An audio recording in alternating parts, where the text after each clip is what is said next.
I'm lost with a little bit of my fan. I can sleep with a little bit of my fan. I'm not trying to be regressive. Moonlight, when you shine, when you die, I can't lie, I can't lie. Sunrise, when the time I left to see you lost me. Shining brightly, lightning hit me on crying, begging, wondering where to go. Shining brightly, lightning hit me on crying, begging, wondering where to go. Where'd you go? Where'd you go? Assalamualaikum warahmatullahi wabarakatuh. Kami dari Universitas Indra Prasta PGRI dengan Prodi Pendidikan Ekonomi kelas S3C, mata kuliah Ilmu Sosial dan Budaya yang diampu oleh Ibu Bimanisma SEMM. kami dari kelompok 6 ingin mempresentasikan materi mengenai manusia dan peradaban. Sebelum kami mempresentasikan materi, izinkan kami untuk memperkenalkan diri kami masing-masing. Saya Siti Anissa Zulkarnain, NPM 2020 14500 Saya Sarah Sabina Tunaja dengan NPM 2020 1450825. Saya Ayu Latifah dengan NPM 2020 1450371. Selanjutnya kami akan masuk materi.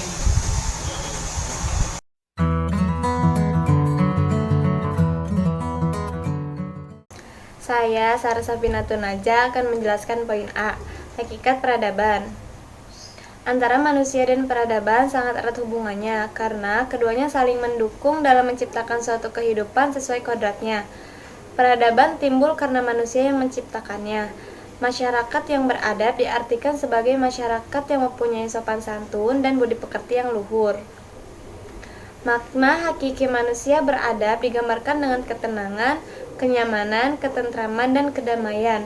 Dengan kata lain, kombinasi yang ideal antara kepentingan pribadi dan kepentingan umum. Peradaban merupakan perkembangan kebudayaan yang telah mencapai tingkat tertentu yang diperoleh manusia pendukungnya, yang mencakup seluruh kehidupan sosial, ekonomi, politik, dan teknik. Sedangkan kebudayaan adalah sesuatu yang berasal dari hasrat dan gairah yang lebih murni di atas tujuan yang praktis hubungannya dengan masyarakat.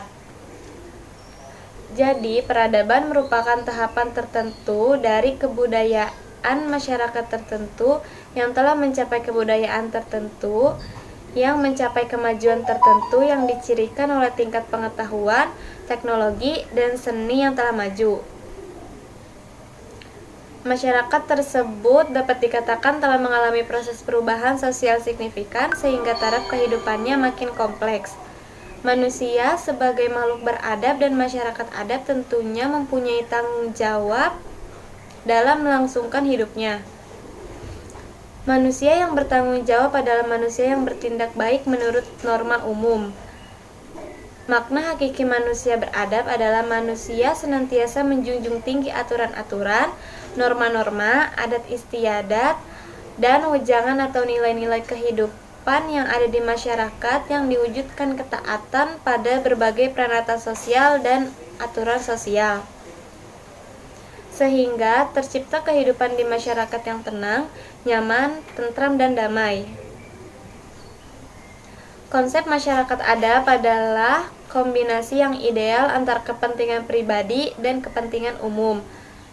Hal ini sesuai dengan aspek rohani dan jasmani yang ada pada manusia, sehingga kehidupan manusia selalu dibimbing oleh nilai-nilai spiritualisme dan materialisme. Maka sepatutnya menserasikan kedua pasangan nilai. Namun, kenyataan manusia dalam memandang kedudukan dan peranan seseorang di masyarakat lebih banyak mempergunakan tolak ukur materi. Hal ini disebabkan karena tabiat manusia akan selalu mencari pulang kebebasan. Pada kelanjutannya, mengenai pasangan nilai tersebut mengalami pergeseran tekanan pada nilai-nilai tertentu. pergeseran nilai tersebut adalah nilai-nilai materialisme yang dapat menimbulkan perubahan nilai yang berpengaruh terhadap masa depan. Perubahan nilai tersebut merambah pada perubahan sosial. Hakikat manusia. Manusia adalah makhluk ciptaan Tuhan yang dibekali dengan akal dan pikiran. Manusia merupakan ciptaan Tuhan yang Maha Esa, yang memiliki derajat paling tinggi di antara ciptaan yang lain. Hal yang paling penting dalam membedakan manusia dengan makhluk lainnya adalah bahwa manusia dilengkapi dengan akal, pikiran, perasaan, dan keyakinan untuk mempertinggi kualitas hidupnya di dunia. Manusia sebagai makhluk yang paling indah dan sempurna dalam pencitraannya merupakan makhluk yang paling indah dibandingkan dengan semua makhluk ciptaan Tuhan. Indah di sini berarti manusia itu indah dipandang, yang membuatnya mempunyai keunikan dibandingkan dengan makhluk lain ciptaan Tuhan. Dengan kata lain, manusia mempunyai budaya dan peradaban. Implikasinya dalam kehidupan adalah masyarakat seharusnya mengerti bahwa mereka makhluk yang indah yang mempunyai budaya dan peradaban. Dengan demikian, mereka harus mampu memperlakukan dirinya dan bersikap sesuai dengan budaya dan adabnya. Dengan kata lain, masyarakat harus mampu mengembangkan budaya dan peradaban manusia ke arah yang lebih baik. Karena tidak bisa dipungkiri bahwa budaya dan peradaban manusia itu selalu berkembang. Konjaraningrat 1990 berusaha memberikan penjelasan sebagai berikut. Istilah kebudayaan ada pula istilah peradaban. Hal ini adalah sama dengan istilah dalam bahasa Inggris civilization yang biasanya dipakai untuk menyebutkan bagian atau unsur dari kebudayaan yang harus maju dan indah. Kebudayaan berasal dari kata kultur. Istilah peradaban sering dipakai untuk menunjukkan pendapat dan penilaian kita terhadap perkembangan kebudayaan. Peradaban berasal dari kata adab yang dapat diartikan sopan, berbudi pekerti, luhur, mulia, berakhlak, yang semuanya menunjukkan pada sifat yang tinggi dan mulia. Huntington 2001 mendefinisikan peradaban sebagai the hierarchy social grouping of people and the broadest level of culture identity people have sort of that which distinguish human from other species. Peradaban merupakan tahap tertentu dari kebudayaan masyarakat tertentu pula yang telah mencapai kemajuan tertentu yang dicirikan oleh tingkat ilmu pengetahuan, teknologi, dan seni yang telah maju. Kemajuan teknologi dan ilmu pengetahuan mempengaruhi peradaban sebuah bangsa dan menjadikan bangsa itu dianggap lebih maju dari bangsa-bangsa lain pada zamannya. Kehidupan di lembah Sungai Nil masa itu kita sebut dengan nama peradaban lembah Sungai Nil, bukan kebudayaan lembah Sungai Nil. Sebab mereka telah memiliki organisasi sosial, kebudayaan, dan cara berkehidupan yang sudah maju bila dibandingkan dengan bangsa lain. Konjaraningrat berpendapat bahwa kata peradaban diistilahkan dengan civilization yang biasanya dipakai untuk menyebut unsur-unsur kebudayaan yang dianggap halus, maju, dan indah. Misalnya, kesenian, ilmu pengetahuan, adat sopan santun pergaulan, kepandaian menulis, organisasi kenegaraan, dan lain sebagainya. Tumanggor mengatakan terdapat 3 inti peradaban, yaitu nilai, kelompok tertentu, tantangan zaman. Artinya bahwa tantangan zaman yang berbeda, maka nilai yang dipakai juga berbeda. Sekian penjelasan yang dapat saya sampaikan. Materi selanjutnya akan disampaikan oleh teman saya. Saya, Siti Anissa Zulkarnain, akan membahas mengenai materi yang kedua, yaitu manusia sebagai makhluk beradab dan masyarakat adab. Manusia adalah makhluk yang beradab, sehingga mampu menciptakan peradaban. Peradaban sebagai produk yang bernilai tinggi, halis, indah, dan maju, menunjukkan bahwa manusia adalah makhluk yang memiliki kecerdasan yang tidak dimiliki makhluk lainnya. Akan tetapi, yang perlu diingat adalah peradaban tidak hanya merujuk pada hasil-hasil kebudayaan manusia yang sifatnya fisik, seperti barang, bangunan, benda-benda, tetapi juga merujuk pada wujud gagasan, ide, dan perilaku manusia yang tinggi, halus, dan maju. Manusia sebagai makhluk beradab juga memiliki pengertian bahwa pribadi manusia itu memiliki potensi untuk berlaku sopan, berakhlak, dan berbudi pekerti luhur. Manusia yang beradab mampu menyeimbangkan antara cipta, rasa, dan karsa untuk berbuat suatu kebaikan. Sebaliknya, manusia yang tidak beradab adalah orang yang perilakunya tidak sopan, tidak berakhlak, dan tidak memiliki budi pekerti luhur. Konsep masyarakat adab dalam pengertian yang lain adalah suatu kombinasi yang ideal antara kepentingan pribadi dan kepentingan umum. Dalam suatu masyarakat yang adil, setiap orang menjalankan pekerjaan yang menurut sifat dasarnya dianggap paling cocok bagi setiap orang tersebut, yang tentunya perlu adanya keselarasan dan keharmonisan. Namun demikian, keinginan manusia untuk mewujudkan keinginannya atau haknya sebagai salah satu bentuk pemenuhan kebutuhan hidup tidak boleh dilakukan secara berlebihan, bahkan merugikan manusia lain. Manusia dalam menggunakan hak untuk memenuhi kepentingan pribadinya tidak boleh melampaui batas atau merugikan kepentingan orang lain. Sebagai suatu anggota masyarakat yang beradab, manusia harus bisa menciptakan adanya keseimbangan antara kepentingan pribadi dan kepentingan umum. Jadi, perlu adanya suatu kombinasi yang ideal antara kepentingan pribadi dan kepentingan umum. Masyarakat madani merupakan konsep yang dibentuk dari proses sejarah yang panjang dan memerlukan konsep yang dibentuk dari proses sejarah yang panjang dan memerlukan perjuangan yang terus-menerus. Artinya, jika manusia tidak mampu menyeimbangkan antara cipta, rasa, dan karsa, maka manusia bisa jatuh dalam perilaku kebiadaban karena cenderung akan berbuat tidak sopan, kasar, dan lain sebagainya. Manusia selain makhluk individu juga disebut sebagai makhluk sosial. Manusia membentuk persekutuan hidup yaitu masyarakat.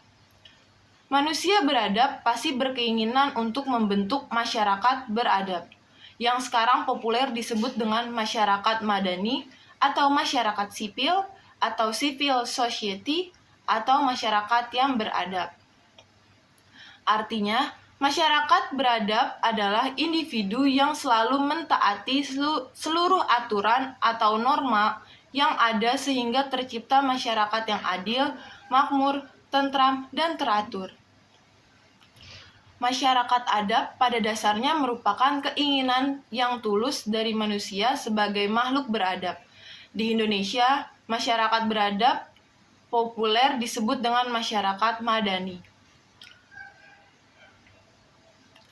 Menurut Kamus Besar Bahasa Indonesia atau KBBI tahun 2008, masyarakat madani adalah masyarakat yang menunjang tinggi norma, nilai-nilai, dan hukum yang ditopang oleh penguasa teknologi yang beradab, iman, dan ilmu. Untuk menjadi makhluk yang beradab, manusia harus selalu menjunjung tinggi aturan-aturan, norma-norma, adat istiadat, nilai-nilai kehidupan yang ada di masyarakat, yang diwujudkan dengan menaati berbagai peranata sosial atau aturan sosial. Sehingga dalam kehidupan di masyarakat akan tercipta ketenangan, kenyamanan, ketentraman, dan kedamaian. Dan inilah sesungguhnya makna hakiki sebagai manusia beradab. Karena sebagai suatu anggota masyarakat yang beradab, manusia harus bisa menciptakan adanya keseimbangan antara kepentingan pribadi dan kepentingan umum. Jadi, perlu adanya suatu kombinasi yang ideal antara kepentingan pribadi dan kepentingan umum. Apabila dikaji, masyarakat di negara-negara maju yang sudah dikatakan sebagai masyarakat madani, mereka sudah memenuhi hal seperti berikut. Terpenuhinya kebutuhan dasar individu, keluarga, kelompok, dan masyarakat.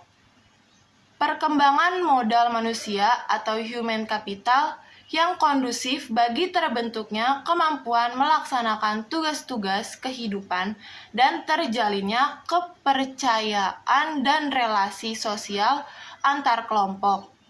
Tidak adanya diskriminasi dalam berbagai bidang pembangunan.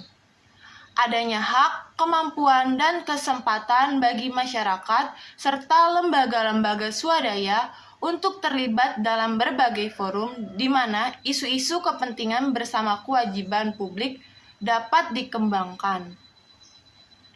Saling menghargai perbedaan antar budaya dan memiliki rasa saling percaya. Sistem pemerintahan yang memungkinkan lembaga-lembaga ekonomi, hukum, dan sosial berjalan secara produktif dan berkeadilan sosial. Bagaimana dengan masyarakat Indonesia? Untuk menuju masyarakat madani, maka sudah menjadi kewajiban seluruh masyarakat Indonesia untuk ikut serta ambil peran dalam usaha bersama bangsa untuk mewujudkan masyarakat berperadaban atau masyarakat madani. Karena terbentuknya masyarakat madani adalah bagian mutlak dari wujud cita-cita kenegaraan, yaitu mewujudkan keadilan sosial bagi seluruh rakyat Indonesia. Untuk materi ketiga atau materi selanjutnya akan dibacakan oleh teman saya. Saya Ayu Latifah akan menjelaskan poin C, evaluasi budaya dan wujud peradaban dalam kehidupan sosial budaya. Evaluasi kebudayaan ini berlangsung sesuai dalam perkembangan budidaya atau akal pikiran manusia.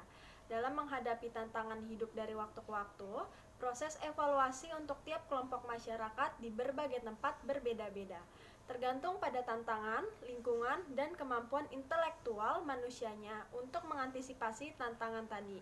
Masa dalam kehidupan manusia dapat kita bagi menjadi dua, yaitu prasejarah, di mana masa sebelum manusia mengenal tulisan sampai mengenal tulisan, dan masa sejarah, yaitu manusia telah mengenal tulisan.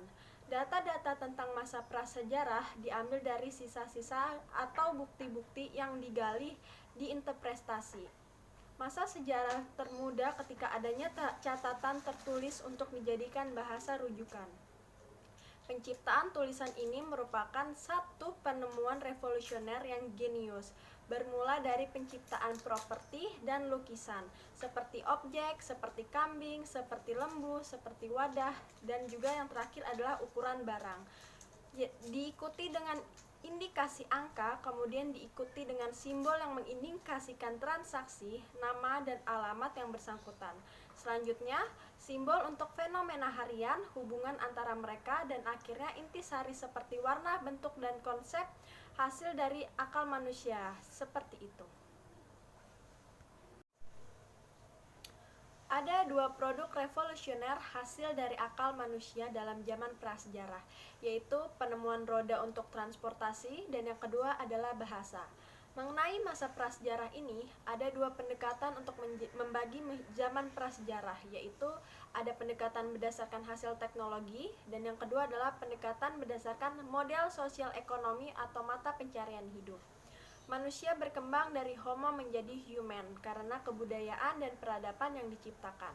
Sedangkan untuk sejarah kebudayaan di Indonesia dibagi menjadi 4 masa. Yang pertama adalah zaman prasejarah, yang kedua adalah zaman purba, yang ketiga adalah zaman Madyah, dan yang terakhir adalah zaman baru atau modern, yaitu sejak masuknya anasir barat atau Eropa dan teknik modern, kira-kira pada tahun 1900 sampai sekarang. Peradaban tidak lain adalah perkembangan kebudayaan yang telah mendapat tingkat tertentu yang diperoleh manusia pendukungnya. Taraf kebudayaan yang telah mencapai tingkat tertentu tercermin pada pendukungnya, yang dikatakan sebagai peradaban atau pencapaian peradaban yang tinggi. Jadi, evaluasi kebudayaan bisa mencapai sampai pada taraf tinggi yaitu peradaban. Peradaban merupakan tahap dari evaluasi budaya yang telah berjalan, bertahap, dan berkesinambung, memperlihatkan karakter yang khas pada tahap tersebut, yang dicirikan oleh kualitas tertentu dari unsur budaya yang menonjol. meliputi tingkat ilmu pengetahuan, seni, teknologi, dan spiritualitas yang tinggi. Sebagai contoh, peradaban Mesir kuno tercermin dari hasil budaya yang tinggi dalam sosok bangunannya, seperti contohnya piramid, oblik, dan sphinx, yang terkait dengan ilmu bangunan, tulisan, serta gambar yang diperlihatkan tahap budaya. Contoh lainnya adalah tentang peradaban Cina kuno yang juga menempatkan tingkat ilmu pengetahuan dan teknologi yang tinggi dalam hal tulisan yang menjadi ciri budaya setempat. Peradaban kuno di Indonesia menghasilkan berbagai bangunan seni yang bernilai tinggi seperti Candi Borobudur, Prambanan, dan lain-lain. Peradaban bangsa di Indonesia dimulai sejak masa kemahiran teknik atau zaman perundingan. Zaman perundingan terdiri dari dua masa, yaitu tradisi seni tulang perunggu dan tradisi tuang besi. Meskipun saat itu masih zaman prasejarah atau masa sebelum mengenal tulisan, namun telah mengenal teknologi terbatas dan sederhana, yaitu pada upaya pemenuhan peralatan yang dibutuhkan masyarakat Indonesia dalam kehidupannya yang sudah mulai menetap. Di Indonesia, penggunaan logam sudah mulai dikenal beberapa abad sebelum Masehi.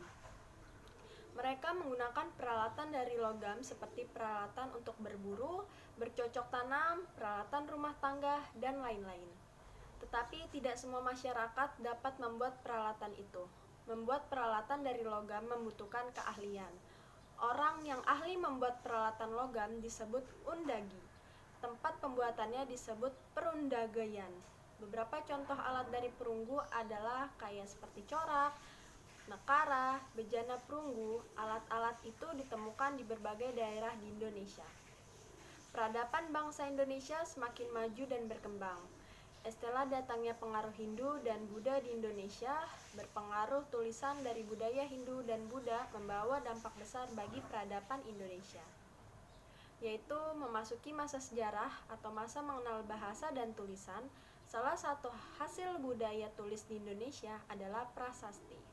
Huruf yang dipakai dalam prasasti yang ditemukan sejak tahun 400 Masehi adalah Palawa dan bahasa Sanskerta.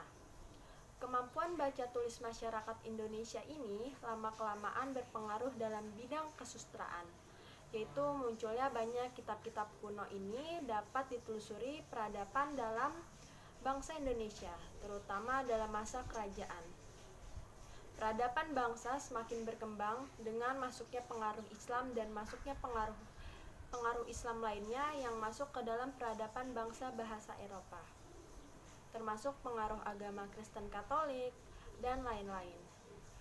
Pengaruh peradaban global semakin kuat akibat kemajuan bidang ekonomi, komunikasi, dan informasi. Sekian presentasi dari kelompok kami. Kurang lebihnya mohon dimaafkan. Terima kasih sudah meluangkan waktu untuk menonton video kami. Wassalamualaikum warahmatullahi wabarakatuh.